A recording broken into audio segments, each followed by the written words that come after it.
फातिमा की रानी माँ, प्रभु यीशु की माँ, आसरा तू ही है माँ।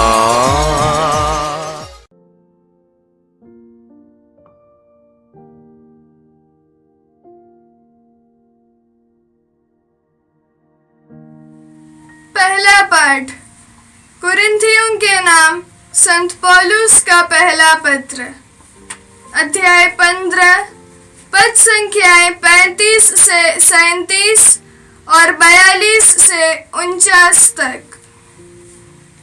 अब कोई यह प्रश्न पूछ सकता है, मृतक कैसे जी उठते हैं? वे कौन सा शरीर लेकर आते हैं? अरे मूर्ख, तू जो बोता है वह जब तक नहीं मरता तब तक उसमें जीवन नहीं आ जाता। तू जो बोता है वह बाद में उगने वाला पौधा नहीं बल्कि निरा दाना है, चाहे वह गेहूं का हो या दूसरे प्रकार का। मृतकों के पुनरुत्थान के विषय में भी यही बात है। जो बोया जाता है वह नश्वर है, जो जी उठता है वह अनश्वर है। जो बोया जाता है वह दीनहीन है, जो जी उठता है वह महिमान्वित है। जो बोया जाता है वह दुर्बल है, जो जी उठता है वह शक्तिशाली है। एक प्राकृतिक शरीर बोया जाता है और एक आध्यात्मिक शरीर जी उठता है। प्राकृतिक शरीर भी होता है और आध्यात्मिक शरीर भी। धर्म ग्रंथ में लिखा है कि प्रथम मनुष्य आदम एक जीवंत प्राणी बन गया। अंतिम आदम तो एक जीवनदायक आत्मा है। जो पहला है वह आध्यात्मिक नहीं बल्कि प्राकृत है, इसके बाद ही आध्यात्मिक आता है। पहला मनुष्य मिट्टी का बना है और पृथ्वी का है, दूसरा स्वर्ग का है। मिट्टी का बना मनुष्य जैसा था वैसे ही मिट्टी के बने मनुष्य हैं, और स्वर्ग का मनुष्य जैसा है वैसे ही सभी स्वर्गीय होंगे। जिस तरह हमने मिट्टी के बने मनुष्य का रूप धारण कर लिया है, उसी तरह हम स्वर्ग के मनुष्य का भी रूप धारण कर लेंगे। यह प्रभु की वाणी है। ईश्वर को धन्यवाद। अनुवाक्य। मैं जीवितों के देश में प्रभु के सामने चलता रहूंगा। मैं जीवितों के देश में प्रभु के सामने चलता रहूंगा। जिस दिन मैं तेरी दुहाई दूंगा उसी दिन मेरे शत्रुओं को पीछे हटना पड़ेगा। मुझे दृढ़ विश्वास है कि ईश्वर मेरे साथ है। अनुवाक्य। मैं जीवितों के देश में प्रभु के सामने चलता रहूंगा। ईश्वर की प्रतिज्ञा मुझे आनंदित कर देती है। मुझे ईश्वर पर भरोसा है, मैं नहीं डरूंगा। मनुष्य मेरा क्या बिगाड़ सकता है? अनुवाक्य। मैं जीवितों के देश में प्रभु के सामने चलता रहूंगा। हे ईश्वर, मैं तेरे लिए अपनी मन्नतें पूरी करूंगा। मैं तुझे धन्यवाद का बलिदान चढ़ाऊंगा। तूने मुझे मृत्यु से बचा लिया। तूने मेरे पैरों को नहीं फिसलने दिया। मैं जीवितों के देश में प्रभु के सामने चलता रहूंगा। अनुवाक्य। मैं जीवितों के देश में प्रभु के सामने चलता रहूंगा। जय घोष। हालेलुया। धन्य है वे जो सच्चे और निष्कपट हृदय से ईश्वर का वचन सुरक्षित रखते हैं और अपने धीरज के कारण फल लाते हैं। हालेलुया। प्रभु आप लोगों के साथ हो।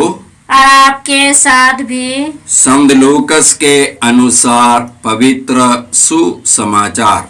प्रभु कीजिए।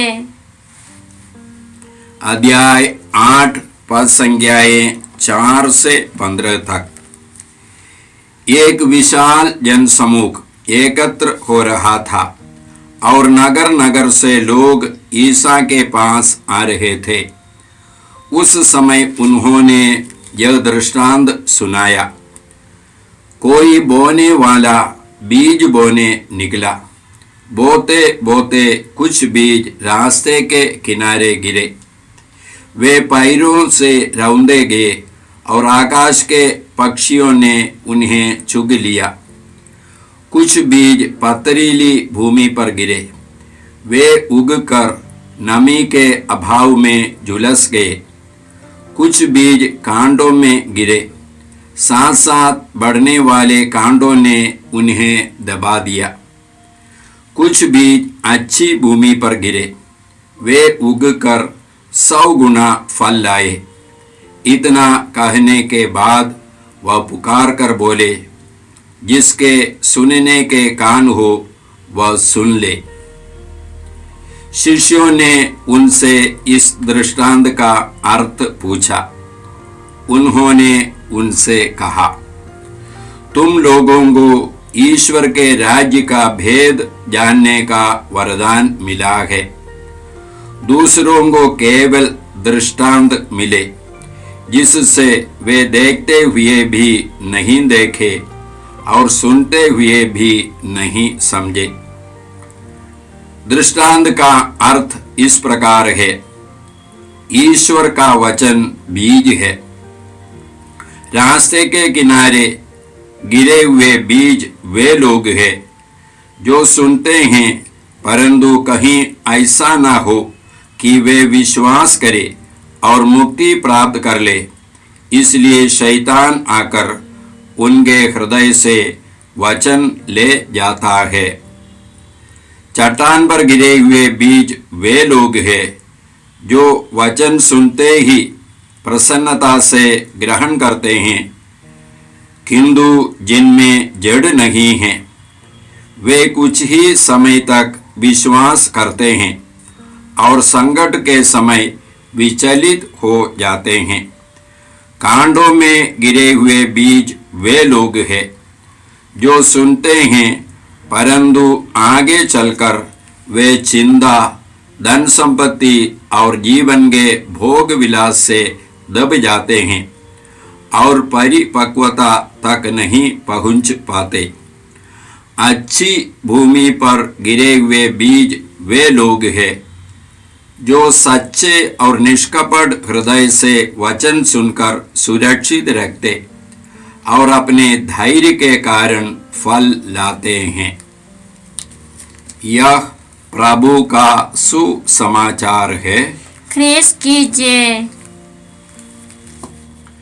क्रीस में प्यारे भाई बहनों, आज का पहला पाठ हम लोगों ने कुरिन्थियों के नाम पौलुस के पहले पत्र के 15वां अध्याय से सुना। पौलुस पुनरुत्थान के सवाल के बारे में उत्तर देते हैं। 15वां अध्याय का 35वां वाक्य जो आज हम लोगों ने पढ़ा वह इस प्रकार है। अब कोई यह प्रश्न पूछ सकता है, मृतक कैसे जी उठते हैं? तो इसका उत्तर पौलुस देते हैं एक बीज का उदाहरण देते हुए। उदाहरण के लिए कटहल का बीज एक छोटा बीज है, लेकिन उसके अंदर बहुत बड़ा पेड़ उपस्थित है जिसको हम लोग अभी नहीं देखते हैं।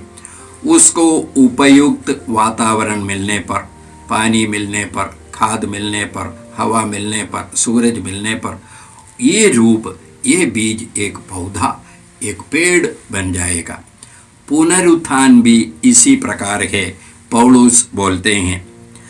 तो आज के 15वां अध्याय के 42वां वाक्य से हम लोग इसी प्रकार पढ़ते हैं। मृतकों के पुनरुत्थान के विषय में भी यही बात है।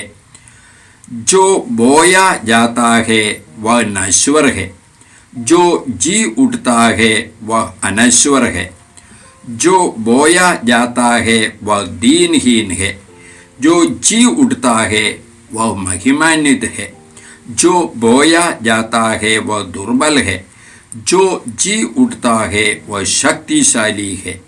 एक प्राकृत शरीर बोया जाता है और एक आध्यात्मिक शरीर जी उठता है। उस अध्याय के पद संख्या 49 में हम लोग इसी प्रकार पढ़ते हैं, जिस तरह हमने मिट्टी के बने मनुष्य का रूप धारण किया है, उसी तरह हम स्वर्ग के मनुष्य का भी रूप धारण करेंगे। तो ये पुनरुत्थान के समय में हम लोग पुनर्जीवित यीशु के समान महिमान्वित शरीर के साथ जी उठेंगे, आध्यात्मिक शरीर के साथ जी उठेंगे, अनश्वर शरीर के साथ हम लोग जी उठेंगे। यह पौलुस बोलते हैं जो पुनरुत्थान के समय में हम लोग पुनर्जीवित यीशु के समान होंगे। फिलिपियों के नाम पत्र के 3 अध्याय का 20 और 21वां वाक्यों में हम लोग इसी प्रकार पढ़ते हैं, हमारा स्वदेश तो स्वर्ग है और हम स्वर्ग से आने वाले मुक्तिदाता प्रभु ईसा मसीह की राह देखते रहते हैं। वह जिस सामर्थ्य द्वारा सब कुछ अपने अधीन कर सकते हैं, उसी के द्वारा वह हमारे तुच्छ शरीर का रूपांतरण करेंगे और उसे अपने महिमामय शरीर के अनुरूप बना देंगे। एक बार और हम लोग 21वां वाक्य सुनेंगे, वह जिस सामर्थ्य द्वारा सब कुछ अपने अधीन कर सकते हैं, उसी के द्वारा वह हमारे तुच्छ शरीर का रूपांतरण करेंगे और उसे अपने महिमामय शरीर के अनुरूप बना देंगे। तो इस वचन बताता है पुनरुत्थान के समय में हम लोग यीशु के समान महिमान्वित शरीर के साथ, आध्यात्मिक शरीर के साथ हम लोग जी उठेंगे और इसके बाद मृत्यु नहीं होगी। यही है अनंत जीवन। यीशु ने भी अपने मृत्यु और पुनरुत्थान के बारे में एक बीज का उदाहरण देते हुए बताया। संत योहन के सुसमाचार के 12वां अध्याय का 24वां वाक्य में है, जब तक गेहूं का दाना मिट्टी में गिरकर नहीं मर जाता वह अकेला रहता है, यदि वह मर जाता है तो वह बहुत फल देता है। यीशु अपने मृत्यु और पुनरुत्थान के बारे में एक बीज का उदाहरण देते हुए यीशु बोलते हैं, जब गेहूं का दाना मिट्टी में गिर करके वो मर जाता नहीं, उसमें परिवर्तन आ जाता है, एक नया रूप, एक पौधा बन करके वो फिर एक नया रूप, एक नया जीव बन जाता है। तो हमारा पुनरुत्थान भी इसी प्रकार होगा। आज के सुसमाचार में हम लोगों ने यीशु के एक दृष्टांत को सुना, बीज बोने वाले का दृष्टांत। इस दृष्टांत को हम लोगों ने कई बार सुना है। इस दृष्टांत का मुख्य वाक्य है 8वां अध्याय का 15वां वाक्य, अच्छी भूमि पर गिरे हुए बीज वे लोग हैं जो सच्चे और निष्कपट हृदय से वचन सुनकर सुरक्षित रखते और अपने धैर्य के कारण फल लाते हैं। तो अच्छी भूमि पर गिरे हुए बीज वे लोग हैं जो सच्चे और निष्कपट हृदय से वचन सुनकर सुरक्षित रखते और अपने धैर्य के कारण फल लाते हैं। यीशु ने इस दृष्टांत की परिभाषा देते हुए कहा, ईश्वर का वचन बीज है। जैसे बीज में जीवन है, धान के बीज में धान का जीवन है, कटहल के बीज में कटहल का जीवन है, इसी प्रकार ईश्वर का वचन जो बीज है उसमें ईश्वर का जीवन है। हम लोग बाइबल से समझते हैं ईश्वर का वचन यीशु है। ये वचन के द्वारा यीशु मेरे हृदय में आते हैं। और यीशु ने क्या कहा? मैं इसीलिए आया हूं कि वे जीवन प्राप्त करे, बल्कि परिपूर्ण जीवन प्राप्त करे। तो ये वचन हमारे हृदय में पड़ेगा और इसको यदि हम लोग सुरक्षित रखेंगे तो क्या होगा? ये फल उत्पन्न करेंगे। क्या फल उत्पन्न करेंगे? आनंद जीवन का फल, परिपूर्ण जीवन ये वचन उत्पन्न करेगा। हम लोग संत पेतरुस के पहले पत्र के पहले अध्याय के 23वां वाक्य में इसी प्रकार पढ़ते हैं, आप लोगों ने दोबारा जन्म लिया है। आप लोगों का यह जन्म नश्वर जीवन तत्व से नहीं, बल्कि ईश्वर के जीवन एवं शाश्वत वचन से हुआ है।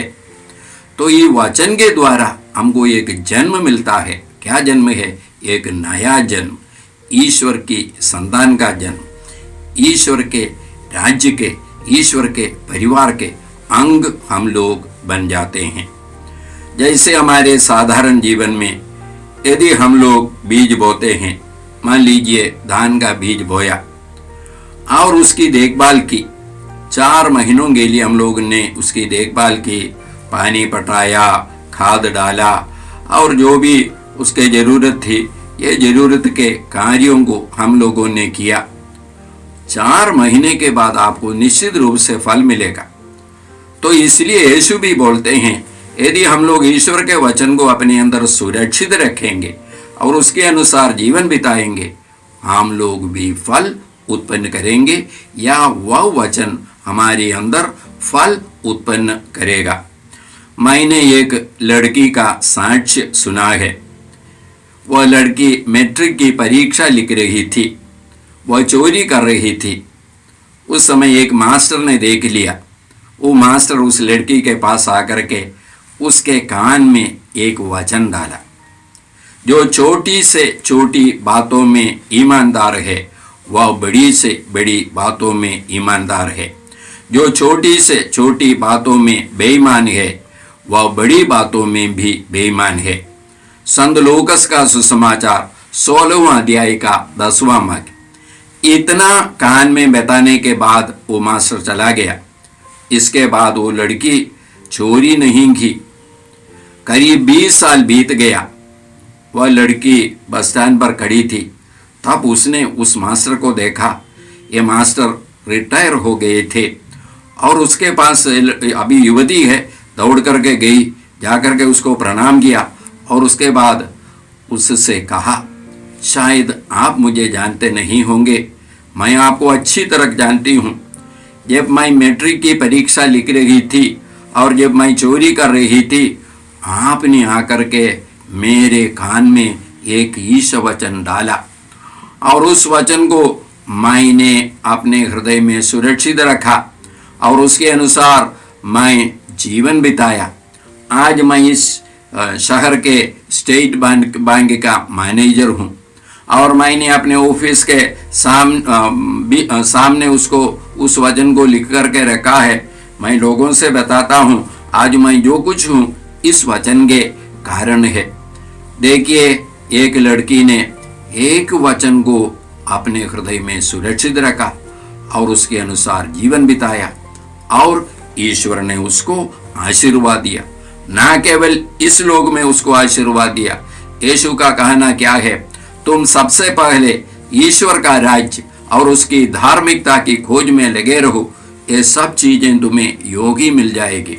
इस वचन के द्वारा उसको ना केवल इस दुनिया की कृपा, दुनिया की वस्तुएं मिली, साथ साथ उसको ईश्वर को भी मिला, यीशु को भी मिला। वह व्यक्ति, वह महिला, वह युवती एक ईमानदार जीवन बिताती है।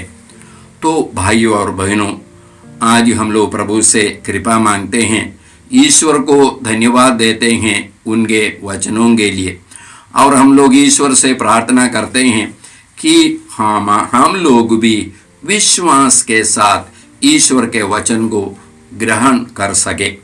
अच्छी भूमि पर गिरे हुए बीज वे लोग हैं जो सच्चे और निष्कपट हृदय से वचन सुनकर सुरक्षित रखते और अपने धैर्य के कारण फल लाते हैं।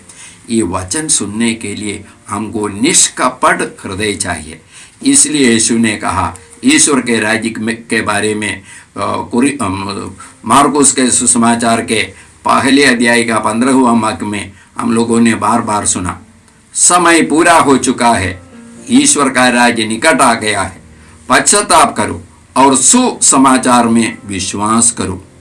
ये सुसमाचार माने यीशु है, ये सुसमाचार माने यीशु का वचन है।